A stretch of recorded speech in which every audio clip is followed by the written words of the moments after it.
de rupture est bien évidemment la période propice pour surprendre les forces combattantes et faire le maximum de victimes dans leur rang.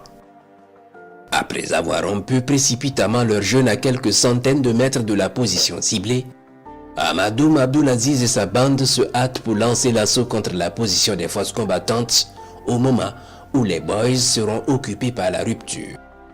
Le timing est bon, mais pas totalement parfait.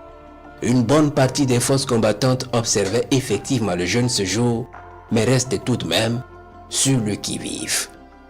18h20, les premiers tirs sont déclenchés contre nos hommes.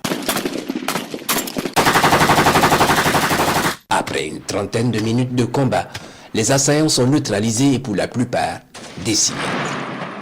Les plus chanceux sont capturés vivants et Ahmadoum Abdulaziz se compte parmi ces miraculés. J'ai intégré courant 2023 afin d'accéder au paradis après ma mort.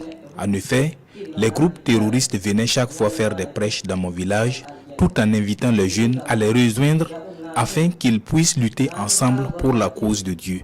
Dans leurs prêches, les combattants terroristes répétaient à chaque fois que c'est le djihad et que toute personne qui passe par le djihad rentrera au paradis après sa mort. Outre ces prêches, Ahmadoum est poussé à intégrer la bande d'égarés sur la demande de l'un de ses neveux, du nom de Saoubana, qui était déjà un combattant terroriste de Nusra. Et aujourd'hui, que devient-il? Un pauvre individu plein de remords.